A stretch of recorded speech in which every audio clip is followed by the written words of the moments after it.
না না না, ওরা ভালো না, ওরা পচা না বিবান, কিচ্ছু হবে না। অনেক রাফলি ইঞ্জেকশন দেয় বাবা, কি করে এত রাফলি ওরা ইঞ্জেকশন লাগায়, বাপরে বাপ। তোমাদেরকে আজকে একটা ভাইরাল ডক্টরের ব্যাপারে কথা বলবো, যে ওনার ব্যাপারে, ঠিক আছে? তো তোমরা যদি চাও ওনার ব্যাপারে সত্যি এটা জানতে, তাহলে আমি ওনার চেম্বারে যাবো, আমি ওনার কাছে যাবো, ওনার ভিজিট কত সেটাও জানাবো তোমাদেরকে। আসলে কি জানো না, যারা ভাইরাল হয়, ভাইরাল হওয়াটা কিন্তু ইজি হতে পারে, ভাইরাল হওয়ার পর টিকে থাকাটা অনেক ডিফিকাল্ট, ঠিক আছে? যেমন ধরো বাংলাদেশে একজন লেডিস ডক্টর ছিল, যে মলমটা লাগিয়ে দিচ্ছি, ওর বা পায়ে 2টা লাগাইছে ইঞ্জেকশন, ডান হাতে একটা। এই দেখো, এখান থেকে নিয়ে এখান পর্যন্ত, এই পর্যন্ত, আঁটু পর্যন্ত, দেখতে পাচ্ছ? আসলে ক্যামেরাতে বোঝা যাচ্ছে না, ফুলে গেছে কিন্তু, উঁচা হয়ে গেছে জায়গাটা, কিন্তু এই জায়গার নিচে এটা উঁচা, দেখছো? এটুকু পর্যন্ত, এতটুকু। এটা কিন্তু ইঞ্জেকশন দেওয়ার পরে যে চারোদিকে, এটা একটা ম্যাজিক্যাল টিউব, বুঝতে পারছো? এটা এত ভালো, এত ভালো, মানে বিমানকে ইউজ করার পরে।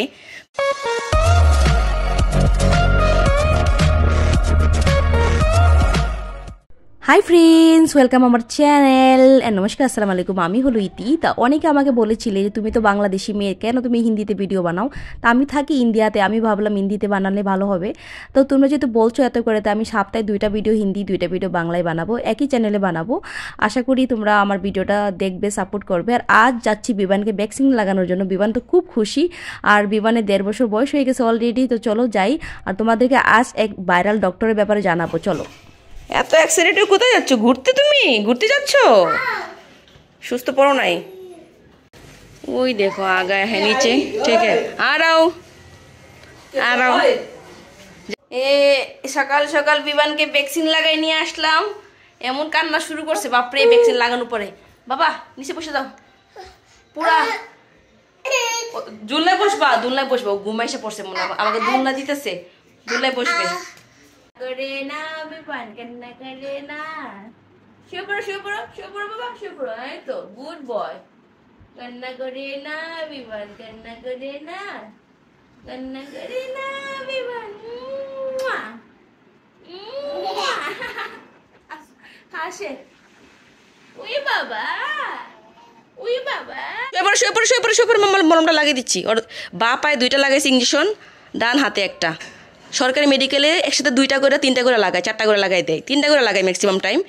আর প্রাইভেটে 2টাই লাগায় সবসময়, 3টা লাগায় না কখনো। যেখানে ইঞ্জেকশন লাগাবে সেই জায়গাটাতে এরকম দেখো, এরকম করে লাগাতে হবে। বাবু শুয়ে পড়ো, মামাকে লাগাতে দাও, কোনো ব্যথা হবে না।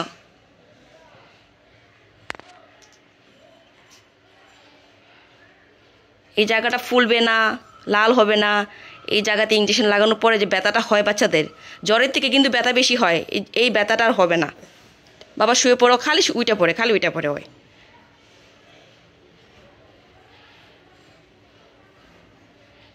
এই জন্য প্যান্ট টেন্ট পরাবো না এখন আপাতত, কিছুক্ষণ লাগিয়ে রাখবো। এরকম মাসাজ করতে করতে দেখবো একসময় একদম মিশে গেছে, ঠিক আছে? হালকা হালকা মাসাজ করতে হবে। তারপর এই যে ইঞ্জেকশন দাগটা দেখা যাচ্ছে, দেখছো ছোটো দাগটা? এই দাগটা সামনে আশেপাশে লাল হয়ে যায় না, ওই লালটা হবে না। আর লাল হইলে ব্যথা হয়, ফুলে যায় না, শক্ত হয়ে যায়, ফুলে যায়, ফুলেও যাবে না, লালও হবে না, কিচ্ছু হবে না। এটা একটা ম্যাজিক্যাল টিউব, বুঝতে পারছো? এটা এত ভালো, এত ভালো, মানে বিমানকে ইউজ করার পরে, মানে আমি বলবো যে ইঞ্জেকশনের পরে যদি কোনো ভালো মেডিসিন মানে থাকে জ্বরের জন্য না, এটা জ্বরের কিন্তু কোনো কাজই না। জ্বর আসলে বাচ্চারা এত কান্নাকাটি করে না, ব্যথা করলে বেশি কান্নাকাটি করে। আর হাতে বাবা দেখি, হাতে কোথায় লাগাইছে? যে হাতে এখানে লাগাইছে। বাবা ওরা তো সরকারি মেডিকেলগুলো জানে কি করে, এত রাফলি ওরা ইঞ্জেকশন লাগায়, বাপরে বাপ। অথচ প্রাইভেট মেডিকেলে লাগানোর পরে বোঝাই যায় না দাগগুলা। এদিকে হাতটা দাও, হাতটা দাও, হাত সরাও না। এই নাও, তুমি টিউব নিবা, দেখো দাও, লাগিয়ে দিই মামা তোমাকে, আর ব্যথা হবে না। এখন তো বুঝতে পারবে না, ইঞ্জেকশনের পরে পরে ওষুধটা লাগাতে হবে, লেট করা যাবে না। ব্যথা পাওয়ার পরে কিন্তু লাগালে সমস্যা আছে। না না না, ওরা ভালো না, ওরা পচা না বিমান, কিচ্ছু হবে না। অনেক রাফলি ইঞ্জেকশন দেয় বাবা, থাক কিছুক্ষণ এরকম লাগাই রাখবো, আশেপাশে জায়গাটা লাগাই দিতে হবে। না না না না না না না না না না, বাস বাবা। ওর না চুলকাচ্ছে অনেকক্ষণ ধরে, দেখো কি অবস্থা করছে, চুলকাতে চুলকাতে, হাতে চুলকাচ্ছে, পায়ে চুলকাচ্ছে, পুরো লাল লাল হয়ে ফুলে গেছে চুলকানোর পরে। জাস্ট দেখো আসলে ক্যামেরাতে দেখা যাচ্ছে না, ইঞ্জেকশনটা কিন্তু লাগাইছে এখানে, দেখো এখানে, অথচ ফুলে গেছে, লাল হয়ে গেছে, দেখো দেখতে পাচ্ছ তোমরা, যা লাল হয়ে গেছে পুরা। শুধুমাত্র 10 মিনিট হয়েছে ইঞ্জেকশন লাগানো, 10 মিনিট। ইস, দেখি তো বাবা, দেখি তো, কান্না করে না, দেখছো পুরো আঁটু পর্যন্ত লাল হয়ে গেছে ওর।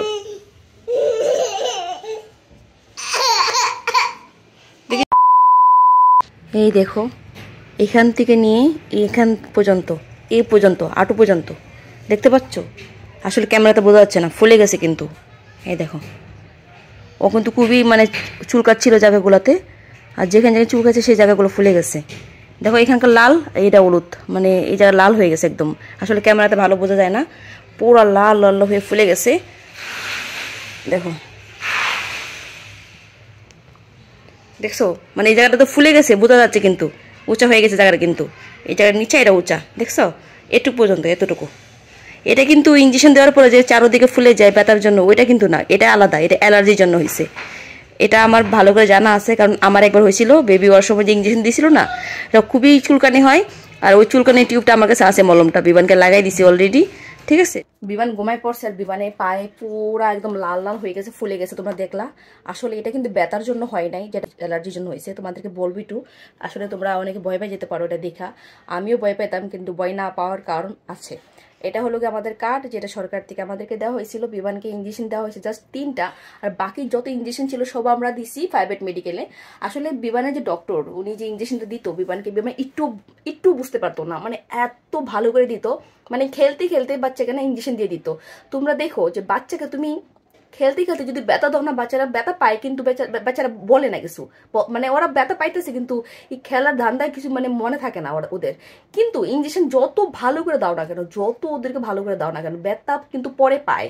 যেখানে ইঞ্জেকশনটা পুশ করা হয়েছে সেই জায়গায় কিন্তু ফুলে যায়, লাল হয়ে যায়, ওই জায়গায় কিন্তু শক্ত হয়ে যায়। ব্যথার জন্য কিন্তু বাচ্চাদের জ্বর উঠে যায়, ঠিক আছে? ওই জ্বরের জন্য, ব্যথার জন্য এটা লাগাইলে আর ওই জায়গাতে ব্যথা হবে না, কিচ্ছু হবে না, কিন্তু প্রতি ঘন্টাতে এটা লাগাই দিবা। আর যে জায়গায় লাগাবে সেই জায়গাটা খুললাই রাখবা কিছুক্ষণ, মানে ঢাকা ঢেকা রেখো না, তাতে করে মলমটা চলে যায় উপর দিকে। তোমাদেরকে আজকে একটা ভাইরাল ডক্টরের ব্যাপারে কথা বলবো, যে ওনার ব্যাপারে, ঠিক আছে? তো ওনার ব্যাপারে কথা বলার আগে আমি একটু মেডিসিনটা দেখাই দিচ্ছি তোমাদেরকে, দাঁড়াও। তো যেহেতু বিমানের এখন 1.5 বছর বয়স, তো বিমানকে দেওয়া হয়েছে বুস্টার ডোজ ভ্যাকসিন, আর 5 বছর পরে একটা আসবে, এখন কোন ভ্যাকসিন নাই। আর এগুলো সব হলো বিমানের ড্রপ, মানে ভিটামিন ড্রপ। তো এটা দেখো, এটা বিমানকে এখন লাগাইছি, যেখানে বিমানে ইঞ্জেকশন দিয়েছি সেই জায়গাটা না রিয়েক্ট করছে খুব বেশি, মানে ওর চুলকাচ্ছিল, চুলকানোর জন্য লাল লাল হয়ে ফুলে গেছে। আসলে ব্যথার জন্য ফুলে নাই। আমারও আমার ডেলিভারির সময় যে ইঞ্জেকশন দিছিল না, আমার একদম হাতে ফুলে গেছিলো, মানে চুলকাতে চুলকাতে। তারপর ডক্টর আমাকে এটা দিছে, এটা লাগানোর পরে একদম চুলকানি চলে গেছে। তো তোমরা ভয় পাও না, যদি কখনো এরকম হয় তো এটা লাগাতে পারো। এটা কিন্তু দেখো নর্মাল যে কেটে কেটে লাগায়, তারপরে খুজলি হলে তারপরে দেখা গেছে যে অনেক সময় মানে হাত টাত পুড়ে গেলে লাগাতে পারে, ঠিক আছে? এটা কিন্তু খুব ভালো। আর সরকার থেকে আমাকে এটা দিছিল, মানে প্যারাসিটামল। দেখো আমি এটা খুলি নাই, এখন পর্যন্ত বিমানকে খাওয়াই নাই। আর এটা খাওয়াইলে লাভ হয় না, অনেকবার খাওয়াইতে হয়। আমি বিমানের জন্য অলরেডি এটা রাখছি, এটা কিন্তু খুব ভালো প্যারাসিটামল, এগুলো খাওয়াইতে পারো। সরকারিগুলো কাজ করে কম, আর অনেকবার খাওয়াইতে হয়।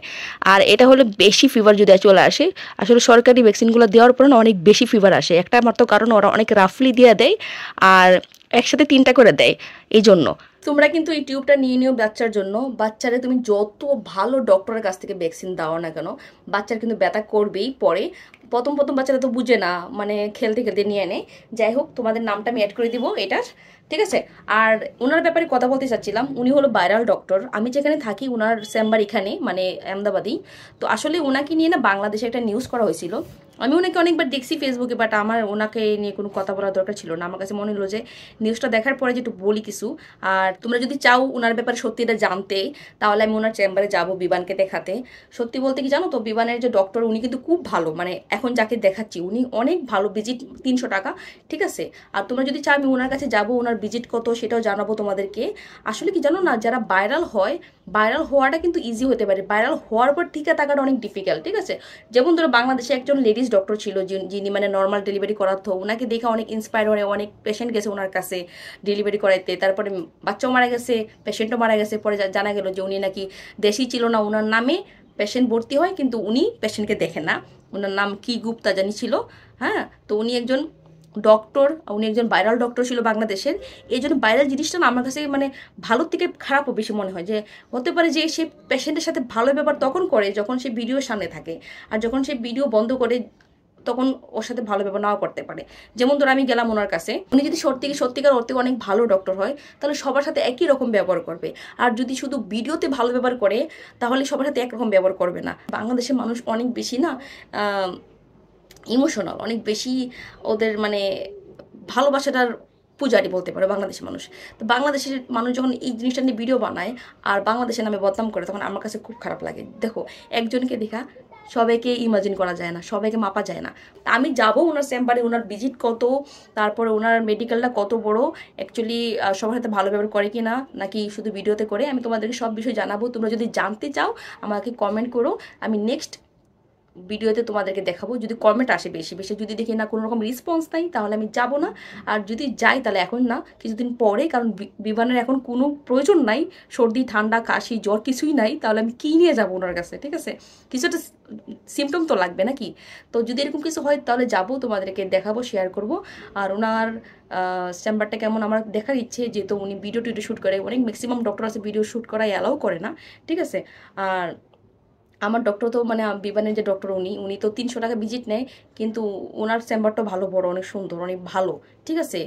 অনেক বড় মেডিকেল আর কি বাচ্চাদের জন্য।